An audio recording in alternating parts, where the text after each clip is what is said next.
So let me go ahead and now provide a survey of careers in astronomy, really just breaking things down into 3 separate chunks. So firstly, this is kind of the bucket that I'm in, which is a research-focused astronomer or professor track. The critical question here is asking, how can I do cutting-edge research, right? The really what a lot of people boil this down to is, how do I write papers that express new ideas, make new discoveries, and present them to the scientific community? In terms of tools to actually do this, there are many, and I've just put 4 here. So firstly, I wrote theory and computation. So on the theoretical front, there are many new things to be discovered in astronomy. So that can range sometimes from pen and paper theory. You can imagine the astrophysicist writing on a chalkboard picture.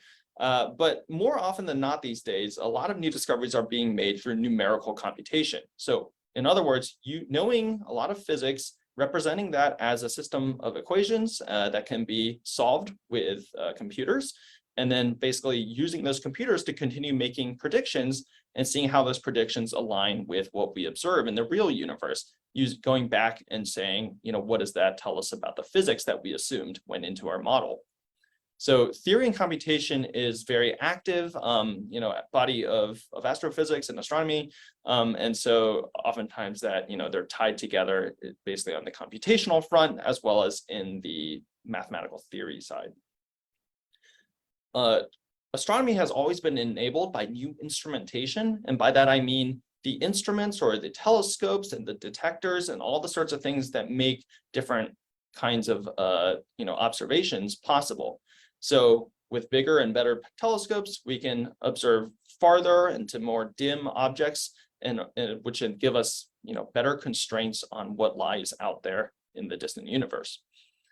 In terms of observations, this is kind of where other branches of science might call these experiments, but since in astronomy there is one universe, we can therefore make observations of the one universe. We cannot, experiment. If you're a theorist or if you simulate new universes, I suppose you could make experiments there. But within astronomy, we just observe the one universe that we've been given and that we can see, and we go ahead and use all sorts of different telescopes, enabled by the different types of instrumentation in order to do that. So there are many different modes of observations, and so I won't go into those details, but there are different types of observational astronomers who specialize in different techniques. They look in different parts of the electromagnetic spectrum. So I hinted at that before, saying that you can observe at visible wavelengths. You can also look at infrared or ultraviolet or X-rays or radio frequencies, and those are all possible. And I actually spent a lot of my PhD looking in different parts of the electromagnetic spectrum and seeing how galaxies are emitting light there. And the last avenue too is in statistics and data science. This is becoming more and more foundational to astronomy. This is because telescopes have become more sensitive and people have better ways to store huge swaths of data. And that means that new techniques enabled by machine learning, as well as, as cutting edge and as well as cutting edge statistical approaches, those are becoming more commonplace as well. So being able to analyze, large data sets is pretty critical, I think, to the field of astronomy and for doing new research here. There's a pie chart on the right, which basically says the typical breakdown of what this type of role looks like. So my role, I spend 50% of my time doing research, which is all the stuff that I've been describing. And then I spend another 50% of my time supporting NASA missions. So I work on NASA's next flagship mission. So right now, the James Webb Space Telescope is up. Prior to that, Hubble Space Telescope was sort of one of the more well-known ones. But actually, the next generation one, or at least in a few years, we are planning on launching the Nancy Grace Roman Space Telescope. And so a lot of my time, 50% of my time is spent supporting that telescope and the developments in order to get that thing up and flying in space. Other professors will spend, 50% of the time working on teaching. And so I think I said a little bit about those roles In fact, I'm going to say a little bit more right now, because the other type of professors, depending on the type of institution that you're at or the type of job that you've been hired into, is more of a teaching focused professor. And the goal here is really to ask, how can I teach others about astronomy? And so as you can see from the pie chart here, there's usually a much higher fraction of time reserved for teaching. It's 80%, it could even be 100% teaching, and research is only done on a best effort basis. And the goal here, of course, is to do a really excellent job in teaching. Unfortunately, people working in physics education and astronomy education research have now looked at, what types of methods are best suited for teaching astronomy and physics and other types of sciences. So hopefully, this is a field that also is seeing new research poured into it. But much of the time will be spent designing and planning out courses, delivering lectures or preparing for those lectures to be given as students. Oftentimes teaching professors will teach multiple courses at the same time. And so in addition to lectures, there are recitations or labs that need to be planned and designed. Office hours spent discussing with students and helping hone student knowledge. And finally, grading. Actually, grading is one of those things that takes an awful lot of time. Oftentimes, graduate students get a taste of how to teach. Sometimes even at the undergraduate level, some students will have the opportunity to help teach or function as a teaching assistant. And so you can get a sense, if you like teaching, you can basically get a sense of how much you'll like it during your graduate school years. And this is definitely something to explore. I think one of the satisfying things about teaching is that you can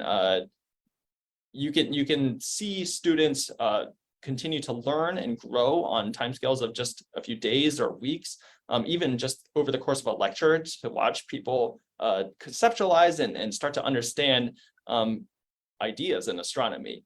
But when you're doing cutting edge research, you don't always get that sort of satisfaction, because it could take months or even years of fruitless efforts before things finally click, or maybe you pursue a dead end idea. And that's just what the reality of research is. But in teaching, there are some wins and losses on shorter timescales, which can prove to be, something that people prefer. So I think that's all I want to say about teaching focused professors. And then finally, there's also technical staff. I shouldn't say finally, there are actually many variants and combinations of like hybrid versions of these professions I've given, but I'm just kind of isolating them into 3 buckets to simplify, the general picture out there. But as a technical or support staff member, the idea is to ask, how can I enable cool new astronomy? And often this is done as part of a huge team, right? Or at least some sort of team. And there are a lot of different roles here. Where I work at the Space Telescope Science Institute, there are tons of roles here. There are many more people working in these technical staff positions than there are astronomers like myself. And they do so much critical work. So from software engineering to systems engineering and planning out the infrastructure or project management, all those are very critical to ensuring that the missions to develop new technologies and launch a space telescope and operate it, all those need to be done as part of a team. Telescope scheduling and operations, how we actually make sure this telescope is functioning every single day is another very important part of the program. And so whether that's at the Space Telescope Science Institute where I work, or in a ground-based observatory, there are lots of these positions where the operational aspect is a full-time role. There are instrument scientists who also continuously analyze the performance of telescopes and instruments to make sure that things are running smoothly, there are no anomalies, and perhaps also look for interesting ways to solve new kinds of problems with existing instruments. So there's a lot of room for creativity here. And I really don't want to I don't want to miss the important part too, is that there are a lot of avenues to do public outreach as well. And so for a lot of people who are interested in science communication, this can be a full-time role, whether it's reaching out to other students, to even at the grade school level, or informing the general public. Public outreach is definitely a core part of what NASA is doing and many other observatories are interested in doing. diversity, equity, and inclusion, aspects are also really important here. And finally, kind of hand in hand, I think I would say design is kind of an underappreciated part sometimes of what is done as part of astronomy outreach. And so that could entail producing, useful graphics. It could be producing, parts of, if you're giving a press release or something like that, there are designers who can make really wonderful graphics or videos and things like that. And so that is another full-time job, especially if you're very artistically inclined. I think that this can be a very satisfying way to combine artistic expertise and creativity with a passion for astronomy.